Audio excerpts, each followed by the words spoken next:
Você conhece a Lua Titã? Esse objeto faz parte da família de satélites naturais de Saturno.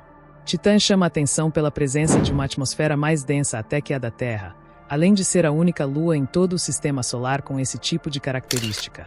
Por conta disso, Titã possui mares líquidos na superfície, com direito a rios e ilhas. Curiosamente, observações feitas por uma sonda da NASA revelou que essas ilhas estão aparecendo e desaparecendo, revelando que a superfície por lá está basicamente em transformação o tempo todo. No vídeo de hoje, vamos até o sistema de luas de Saturno para entender esse fenômeno estranho em Titã.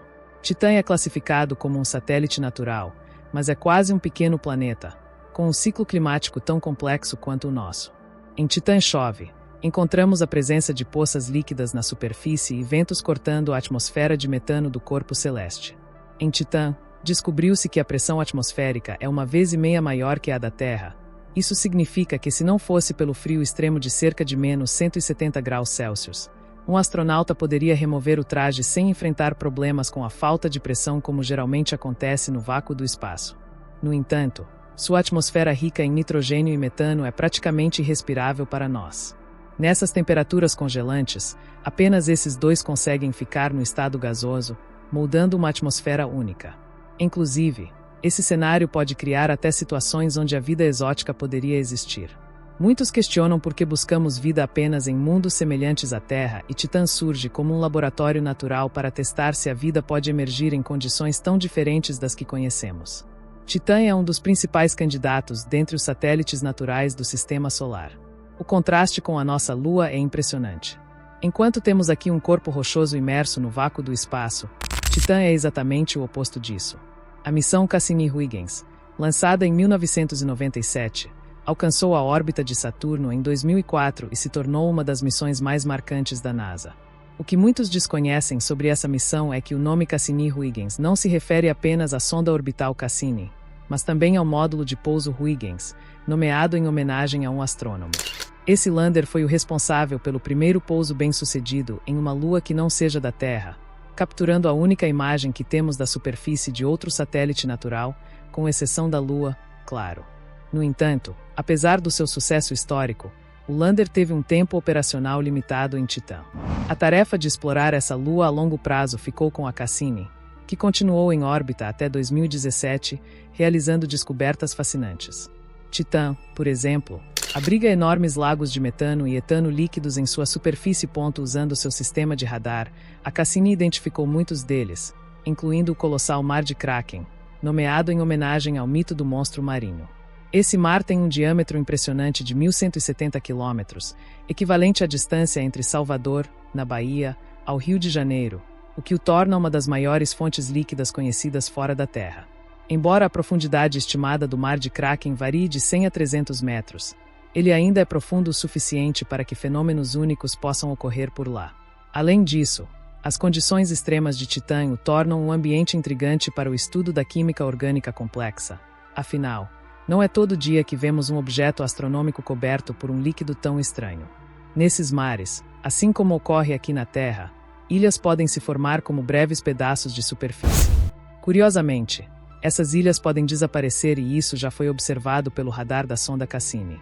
O radar da Cassini basicamente funcionava através de ondas de rádio que refletiam na superfície e retornavam até a antena da sonda, criando imagens de varredura extremamente precisas dos vales, rios e montanhas. Como as ondas de rádio não refletem no mar de metano, esses mares aparecem escuros nas imagens e o que fica claro é a superfície sólida, conhecidas como ilhas mágicas. Os cientistas da missão Cassini dizem que essas estruturas sólidas podem não ser exatamente o que entendemos como ilhas tradicionais. Foi teorizado que as detecções de radar podem ser pontos de compostos sólidos suspensos além do nível do mar, mas algumas delas podem ser, na verdade, gelo ou gás. Exatamente, pequenas ilhas feitas de gelo, chamadas de ilhas mágicas porque desaparecem e reaparecem, digamos, parecendo mágica. Quando observamos o levantamento de radar feito pela Cassini, percebemos como alguns pontos aparentemente fixos na superfície desaparecem ao longo do tempo. Os cientistas propõem que fatores como vento, marés ou variações de temperatura possam causar o deslocamento de misturas líquidas na superfície de Titã, fazendo-as afundar. Ao descerem, essas misturas se separam devido à maior pressão nas camadas mais profundas.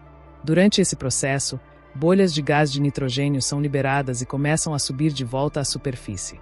Essas bolhas, por sua vez, são extremamente reflexivas para ondas de radar, aparecendo como pontos brilhantes nas imagens capturadas pela sonda Cassini.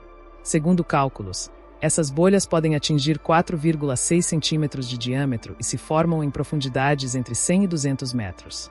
Acredita-se que esse fenômeno de borbulhamento seja temporário, o que explica por que em outras varreduras de radar a Cassini não fotografou. Outra possibilidade para essas ilhas envolve pedaços de matéria orgânica congelada. O que alguns cientistas sugerem é que essas ilhas podem ser compostas por sólidos orgânicos porosos, com estruturas semelhantes a um favo de mel. Esses sólidos, possivelmente formados pela neve que cai do céu de Titã, inicialmente parecem destinados a afundar, já que o metano e o etano líquidos presentes ali têm baixa tensão superficial e os sólidos congelados possuem alta densidade. Isso indica que essas massas não permaneceriam flutuando por tempo suficiente para serem vistas como ilhas. No entanto, como a dinâmica de fluidos por lá é realmente diferenciada, há um mecanismo bem específico que permite que esses sólidos porosos flutuem temporariamente. Se essa matéria for grande o suficiente, suas estruturas ocas e cheias de buracos permitiriam que elas flutuassem por um tempo até que o metano ou o etano preenchessem esses vazios, tornando-os mais densos e fazendo com que afundassem.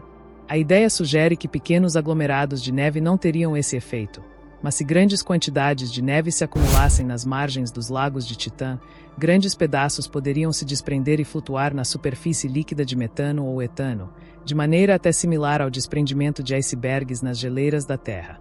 Bom, mas o que podemos ter certeza é, a dinâmica desses mares de hidrocarbonetos é algo intrigante, talvez uma das estruturas líquidas mais estranhas do sistema solar. As imagens de radar da Cassini não só mostram a grandeza desses mares, mas que fenômenos ainda pouco compreendidos ocorrem por lá.